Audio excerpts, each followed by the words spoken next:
On va tourner. Belleville veut, c'est exactement ce qu'il désire, ce qu'il attend de moi. Je crois lui donner.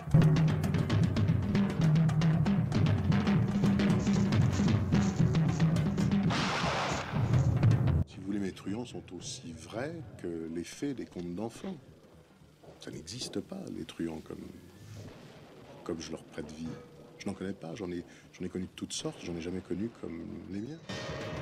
Ceux qui ont rendez-vous à l'intérieur de ce cercle ne manqueront pas de s'y retrouver pour y vivre ou pour y mourir. Peu importe si un personnage est sympathique ou antipathique, je crois que ce qui est plus important, c'est de savoir si on se sent collé à un personnage, si on a envie de l'interpréter, et mon Dieu, si on a envie de le jouer, et suivant le metteur en scène qui vous dirigera. Je veux dire, Jean-Pierre peut venir demain, il le sait, il me dit « Alain, on va faire ça ». Je lui dis « Jean-Pierre, on fait ce que vous voulez ». Ça ne se passe pas de la même façon avec d'autres.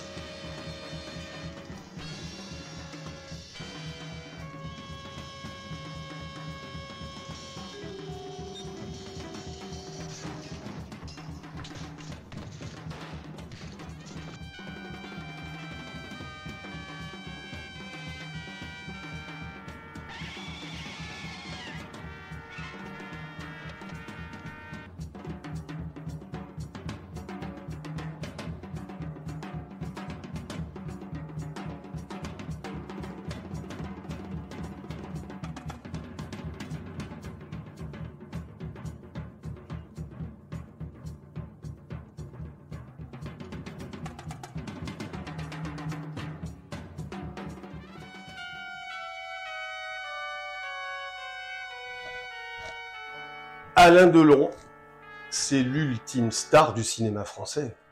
C'est le monstre sacré. En même temps, ce terme de monstre sacré ne s'utilise plus aujourd'hui, en tout cas pas chez les gens qui ont moins de 30 ans. Mais un monstre sacré, s'il y en a eu dans le cinéma français, Alain Delon en fait partie. Et Dieu merci, il est toujours vivant. Je vous avais déjà parlé du Samouraï, et je voulais revenir, mais plus largement, sur Alain Delon avec le Cercle Rouge que j'ai vu quand il était sorti. Et oui, je ne suis pas un perdreau de l'année. Bon, quand même, j'étais très jeune, mais j'allais au cinéma très jeune, tout seul, à La Rochelle. Et j'y ai quand même vu des films à l'époque où le cinéma français était grand. On va dire que je suis un vieux réactionnaire. Alain Delon, le solitaire du cinéma français, c'est le titre que j'ai voulu donner à cet épisode, le 57e de ma petite série. J'ai essayé de trouver vraiment des documents vidéo qu'on ne connaît pas spécialement. J'ai conçu cette émission en deux parties. La première partie pour vous parler d'abord d'Alain Delon, car maintenant j'essaie un peu de présenter un film et à travers de son acteur principal. Et ensuite, je vous parlerai un peu plus du Cercle Rouge. Je crois que quand on pense à Alain Delon, tout de suite, il y a deux choses qui nous viennent à l'esprit, c'est la solitude et la beauté, ou la beauté et la solitude. Mais je crois que ce sont deux vertus qui lui vont tout à fait. Alors, est-ce que sa beauté le rend solitaire? Je n'en sais rien, je ne vais pas faire de la psychanalyse de comptoir. Cette fameuse solitude d'Alain Delon, qui fait partie vraiment de son ADN, je vous propose de regarder un extrait d'une très bonne émission qui a malheureusement disparu, qui s'appelait Thé ou Café, qui était diffusée le matin et animée par Catherine Sellac. Et elle recevait, il y a quelques années, Alain Delon. Et on voit qu'Alain Delon est vraiment heureux d'être dans cette émission et il se livre assez volontiers.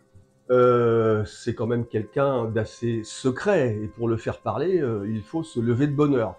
Ça tombe bien que ce soit le matin, cette émission. Et écoutez cet extrait où il parle justement d'où vient cette solitude et forcément tout vient de l'enfance. L'enfance, c'est la clé de toute personnalité. Comme dit le poète, on ne guérit jamais de son enfance. Écoutez Alain Delon nous parler de sa vie d'enfant solitaire. Les effectivement, j'étais devenu un enfant gênant, d'abord parce que j'étais un enfant de l'amour de mon père et de ma mère, et puis j'étais le seul, je n'ai aucun frère, je n'ai aucune sœur, je n'ai que des demi, et ça m'a toujours manqué et dérangé, et il fut un moment où je me suis aperçu très clairement, effectivement, que je gênais un peu, que c'était dur. Je ne me suis pas construit en opposition à mes parents, je me suis construit sans penser à mes parents. Et je me suis construit là où on m'a mis, c'est-à-dire dans des pensions. Pension école des frères chrétiennes, école un peu de tout, puisque j'ai changé de pension en pension, puisque j'étais intenable. Comme vous l'avez dit tout à l'heure, j'étais seul. Et j'avais l'impression de vivre seul, de me défendre seul. Heureusement, on me nourrissait à l'école. Sinon, je ne sais pas comment je me serais nourri. Mais j'étais seul. Voilà. Et même si j'étais entouré de camarades, de copains, ils ne savaient pas ce que je pensais et ce que j'avais dans ma tête. Moi, je pensais à une famille qui n'était pas là. Je pensais au dimanche où ils sortaient. Moi, je restais consigné. Pendant 3 mois, ils sortaient. Et puis voilà. Donc, c'était ma réflexion personnelle et ma vie personnelle. Alors, on a souvent d'ailleurs opposé Delon et Belmondo. J'ai toujours pensé qu'on nous présentait ce duo, ces deux locomotives du cinéma français pendant des décennies, comme Delon-Belmondo. En fait, c'est le yin, le yang, je schématise, mais c'était toujours Bébel, l'homme populaire sympa, et Delon, l'homme froid, solitaire, un peu aristocratique, mais c'est exactement le contraire. Belmondo, c'est quelqu'un qui vient de la grande bourgeoisie. Son père est un sculpteur reconnu. Il fait le conservatoire d'art dramatique. Il vit dans le quartier latin. C'est quelqu'un qui a un niveau de vie assez élevé. Il n'est pas du tout issu d'un milieu populaire. C'est justement le cas d'Alain Delon, qui lui vient d'un milieu très populaire. Il n'a pas vraiment été élevé par ses parents ou très peu. Il a fallu qu'il se débrouille tout seul. C'est vraiment quelqu'un qui s'est un peu fabriqué lui-même. Et en fin de compte, on nous présente des images qui sont totalement fausses. Et je crois qu'il est bon de rétablir la vérité. Et une autre contre-vérité qu'on nous a aussi vendue pendant des années, à savoir, Bébel, c'est celui qui est sympa, qui tourne les films dans la bonne humeur, et de l'autre côté, on a Alain Delon qui, lui, a un caractère épouvantable, qui est un dictateur sur les plateaux. Là encore, c'est totalement faux. On parle du Cercle Rouge aujourd'hui, qui est un film de Jean-Pierre Melville. Delon et Belmondo ont tourné pour Melville. Belmondo a tourné Le Doulos, il a ensuite tourné L'Aîné des Fers chauds, mais Belmondo n'est pas du tout l'acteur docile qu'on nous a vendu pendant des années, au contraire. Et vous trouverez même sur YouTube une vidéo, c'est un enregistrement de plateau, où Belmondo incendie Jean-Pierre Melville, lui manque totalement de respect. Alors peut-être qu'il avait ses raisons, je n'étais pas là, je modère mes propos, mais on ne peut pas dire qu'il donne une image absolument polissée et qui correspond à la légende Belmondo. Alors qu'au contraire, et dans les interviews que je vais vous montrer tout à l'heure, Delon se plie totalement à la direction d'acteur de Jean-Pierre Melville, lui fait une confiance aveugle parce qu'il sait que Melville maîtrise totalement son métier et le film qu'il veut faire. Et je crois que c'est une grande preuve de modestie et d'humilité. Donc, revoyons vraiment la vérité entre ce duo génial, bien sûr, de Delon et Belmondo, mais le plus modeste et le plus humble n'est peut-être pas celui qu'on pense. Et puis, pour en finir avec cette comparaison entre Delon et Belmondo, je crois qu'au final, la filmographie de Delon est quand même très supérieure en matière de chef-d'œuvre. Toute la deuxième partie de sa carrière, Belmondo s'est laissé embarquer dans les acrobaties. On était plus dans le cirque que dans le cinéma. Il faut quand même l'avouer. Franchement, Joyeuse Pâques, Le Guignolo, c'est du niveau 4e, 3e trimestre. Regardez la filmographie d'Alain Delon, franchement, il n'y a pas grand-chose à jeter.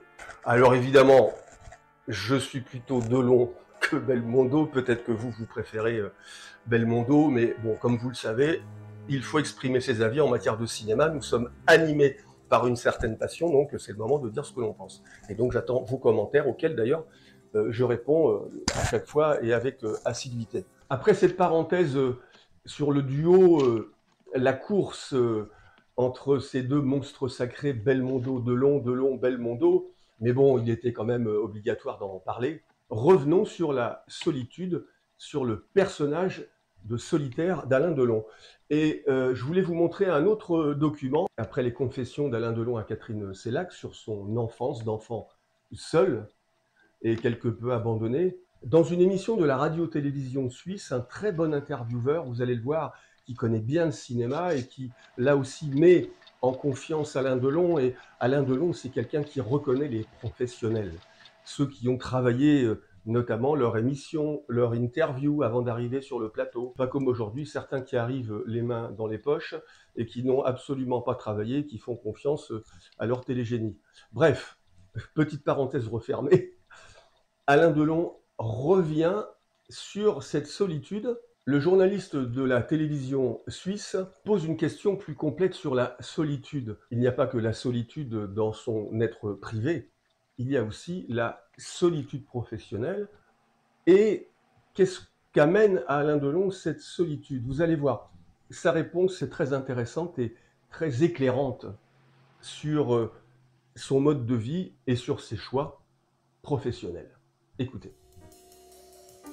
Oui, mais ce n'est pas une solitude qui m'inquiète ou qui me fait peur. Mais il y a deux formes de solitude. Il y a la solitude personnelle et puis il y a la solitude professionnelle. Et puis les deux s'imbriquent à un certain moment. Solitude, oui, parce que, comme me suis déjà exprimé sur ce sujet, parce que tous les êtres que j'ai admirés, tous les êtres qui m'ont fait, qui m'ont fabriqué quelque part, qui m'ont tout appris, qui m'ont tant donné, tous ces êtres ne sont plus et ne reviendront pas. Et ma vie professionnelle et même ma vie tout court n'est plus la même depuis que Gabin est parti, depuis que Lucchino nous a quittés, Lozay, Lino Ventura dernièrement. Et ça ne sera jamais plus la même chose, parce que ça n'est pas seulement la vie professionnelle, c'est la vie tout court. Puisque ma vie est faite d'émotions, ma vie est faite de rencontres avec des êtres exceptionnels. Et puis toute ma vie, j'ai regardé de bas en haut vers ces êtres que j'admirais, qui m'apportaient des choses qui m'exaltaient, qui m'enthousiasmaient. Et puis ces êtres sont partis. Et maintenant, il se trouve que j'ai besoin, je vous dis, je l'ai dit, ça n'est pas la fonction qui m'attire, c'est l'homme. Et maintenant, j'ai besoin d'aller vers quelqu'un, vers quelque chose. J'ai besoin d'aimer, j'ai besoin d'admirer, je cherche. Et je ne trouve pas. J'ai trouvé Godard, je ne sais pas ce que je vais trouver maintenant. Et puis les choses sont un petit peu inversées. Maintenant, c'est vous qu'on regarde un peu. Pas, je ne dis pas admirativement de bas en haut, mais comme un ancien. Il m'arrive de parler avec des jeunes comédiens qui manifestent à mon égard une certaine admiration et de leur dire plein soleil, 59. Oh, il me dit, j'étais pas né, tu te rends compte. Mais oui, c'est vrai. Et donc c'est un petit peu moi qu'on regarde comme je regardais les autres. Et c'est ça la solitude professionnelle. Et donc, après la solitude, la beauté, ce qui est quand même tout de suite Delon, c'est cette beauté saisissante, magnétique, troublante. C'est un physique fait pour le cinéma, mais ces acteurs qui crèvent l'écran, comme on dit, ils apparaissent, on ne voit plus personne autour, on ne voit que. Ça, c'est une véritable magie, et je pense que c'est aussi l'expression de l'âme du personnage, parce qu'il y a quelque chose d'inexplicable. Pourquoi des êtres deviennent des stars? Il n'y a pas d'école de stars. On est une star ou on ne l'est pas. Et donc, Léa Salamé, c'est une émission qu'a réalisée Léa Salamé et qui fait une interview, je pense, très réussie. Elle a emmené Delon sur les traces de Tancrède, le personnage qu'il joue dans le chef-d'œuvre de Visconti, Le Guépard. Ils sont en Sicile. Dans l'émission, on les voit dans l'un des palais où ont été tournées des scènes mémorables du Guépard, notamment le fameux bal qui est dans la première partie du film. Et Léa Salamé a bien mis en confiance Delon et lui fait parler de sa beauté. Et j'ai visionné beaucoup d'interviews où on parle toujours à Delon de sa beauté, mais c'est quand même dérangeant, vous imaginez. Que voulez-vous répondre à cette question quand vous êtes beau comme Delon? Et je trouve que la réponse que fait Delon dans cette interview est la plus intéressante et la plus sincère. Bref, regarder Alain Delon répondre aux questions de Léa Salamé sur sa beauté. Pour ce qu'on n'est pas ou pour un prétentieux. Moi, j'ai su très très jeune, parce que j'ai su par la vie que je mène tous les jours, que j'étais, disons, bien fait de ma personne. Je le voyais, que ce soit par mes succès féminins ou que ce soit par ce que disaient les gens. Et je me souviens d'une anecdote que je vous racontais. Quand j'étais tout petit dans ma poussette, et que ma mère m'envoyait me promener avec ma nounou, elle avait écrit au-dessus de moi, dans la poussette, « Regardez-moi, mais ne me touchez pas ». C'est beau, non ? Il ne voulait surtout pas qu'on me touche.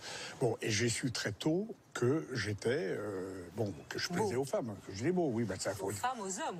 Ou aux hommes plus tard, mais c'est d'abord les femmes, mais fallait le comprendre, mais c'était facile à comprendre. Moi, Le Cercle Rouge sort en 1970. Alain Delon a tourné 3 ans avant Le Samouraï, qui est sa première collaboration avec Melville. Le Samouraï, c'est vraiment le film qui a façonné, je dirais, l'image d'Alain Delon jusqu'à la fin de sa carrière. Et il tournera en 1972 un 3e film avec Melville, Un flic. Et en fait, Le Samouraï, Le Cercle Rouge, Un flic, c'est une trilogie, c'est la trilogie du polar que Melville tourne avec Delon. Il n'y en aura pas d'autres, au grand désespoir d'ailleurs de Melville. Et Le Cercle Rouge est un peu le point d'orgue, je dirais, de cette trilogie. Et cette trilogie, en fait, synthétise totalement le rapport, la relation tellement complexe entre Delon et Melville. Ce sont 2 solitudes qui se sont rencontrées et qui ont créé, en fait, une 3e entité, je dirais, parce que Delon-Melville, c'est une création qui vient s'ajouter aux personnalités de chacun. Et c'est vrai qu'il est très difficile d'analyser, de comprendre comment a fonctionné cet attelage, si on peut dire. Et il y a bien sûr une fascination totale de Melville pour Alain Delon.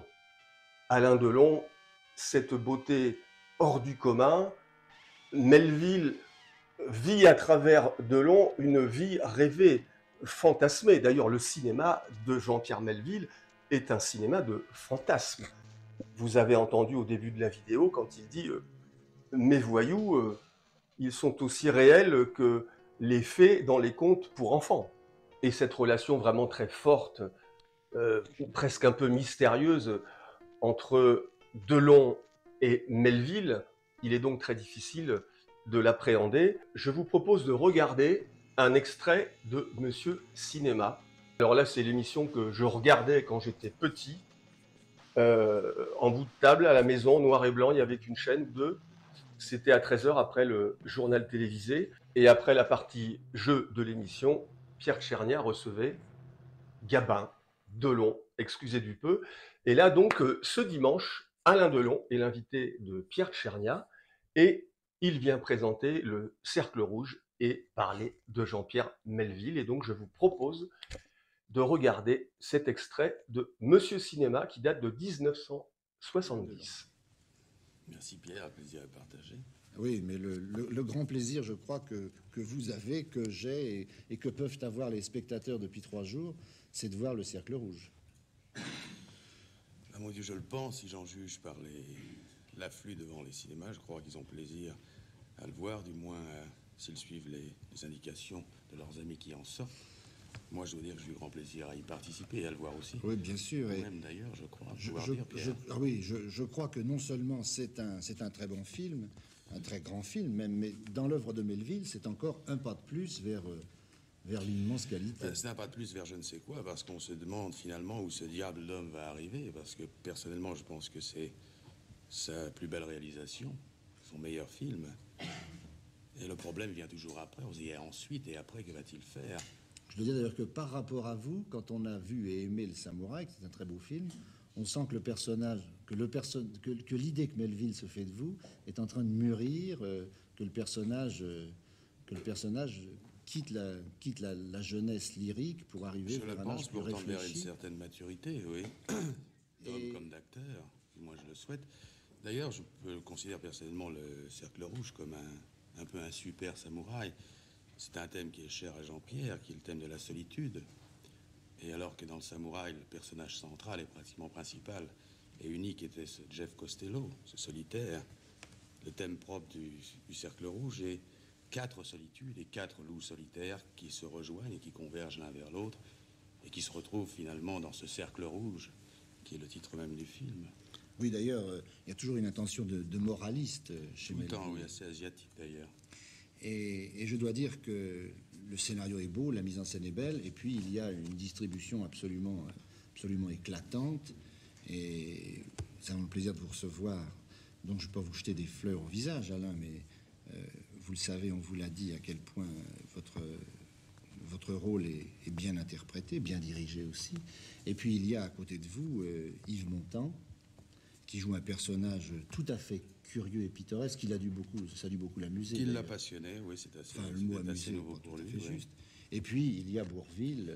Il y a Bourvil, oui, ce cher André, qui est absolument remarquable, dans un rôle qui était tout à fait nouveau pour lui aussi, puisque c'est pas le Bourvil habituel. Je veux dire que les gens ne s'attendent pas à voir Bourvil comme ils ont la plupart du temps l'habitude de le voir, mais c'est à mon sens quelque chose de peut-être probablement de plus remarquable que ce qu'il avait fait jusqu'alors.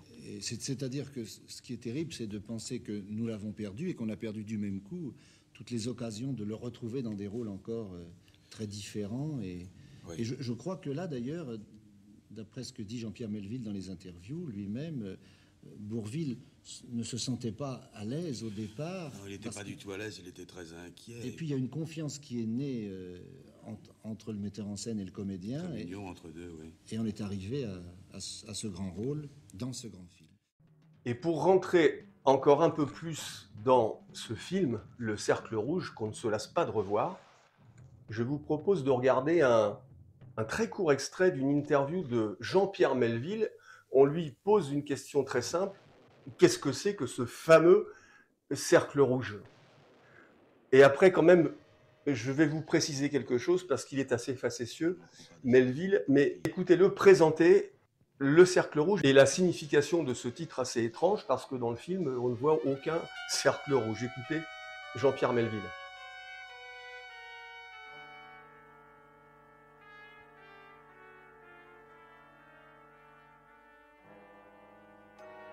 Pourquoi ce cercle? C'est une phrase rapportée par Ramakrishna d'après ce qu'aurait dit et ce qu'aurait fait Sakyamuni, le Bouddha,